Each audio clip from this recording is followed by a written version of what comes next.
Aaron didn't know when it started, the heavy sadness that clung to him like a second skin. At school, he laughed. With friends, he smiled. But inside, something kept sinking. He wasn't broken, but he was tired. Not of life, but of pretending. Everyone said, "Be grateful, be strong. Others have it worse." He nodded, he agreed, but still, that quiet ache stayed. And then came the day he wandered into the abandoned glass shop. It smelled of dust and fire. Shards of colored glass covered the workbench. An old man stood in the back, hunched, polishing a massive stained glass window. Its colors glowed, even in the dim light. Aaron lingered by the door. "You look like someone carrying invisible stones," the old man said without looking. Aaron blinked. "Excuse me?" The man turned. His eyes were tired, but kind. Sadness. It shows in the shoulders first. Aaron hesitated. "Yeah, something like that." The man nodded. "Come, let me show you something." He led Aaron to a back room, filled with broken glass. Red, blue, purple, clear. Each piece shimmered like a frozen memory. "These were once windows," the man said. "Palaces, churches, homes. Now, just shards." Aaron knelt beside them. "Why keep broken glass?" The man smiled. "Because sadness is a kind of breaking. But what if the breaking is only the beginning?" He picked up a shard and held it to the light. It sparkled like magic. And if this story is holding something up to your soul, if it's reflecting even a sliver of your own sadness, then maybe you should subscribe to this channel. These aren't just stories, they're mirrors, tools, a way to hold the light even when everything feels broken. The old man brought out a wooden box. Inside, a handful of glass shards wrapped in cloth. "From a cathedral that burned down decades ago," he said. "Everyone thought it was lost, but I saw beauty in the ruins." He handed one to Aaron.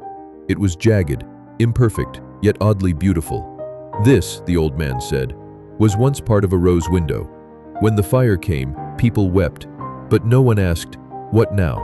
Aaron turned the shard in his hand. Light passed through, painting his palm red and gold. The old man whispered, "Some people wait for sadness to pass. Others learn how to shape it." They spent hours together that afternoon. The old man taught Aaron how to sand the edges, how to match colors, how to design. "Every broken piece," he said, "has a place, but not the same one it had before." Aaron started visiting every day, and with each piece he polished, something softened inside him.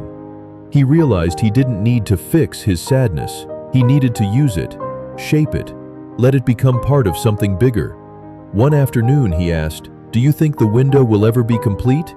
The old man chuckled. "No, but that's the point. We're not building perfection, we're building light." One day, the man let Aaron design a panel himself. He spent hours choosing fragments, not the prettiest ones, but the ones that felt honest. He built a storm, dark blues and broken reds, then cut it with a streak of gold. When it was done, he held it up. It wasn't perfect, but it felt real. And as the light passed through, his chest felt lighter.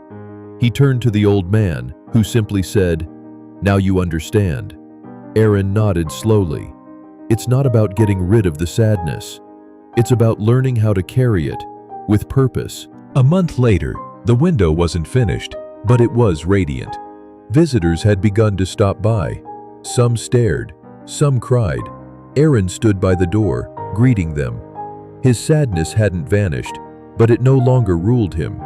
He still had hard days, but now he had color, purpose, and a place where even the broken pieces belonged. And when people asked, "Who made this?" he always pointed to the old man.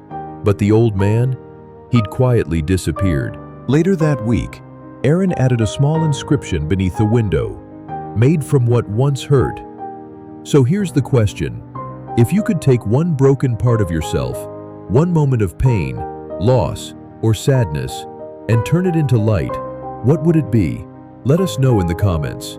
Maybe someone else needs to hear your story.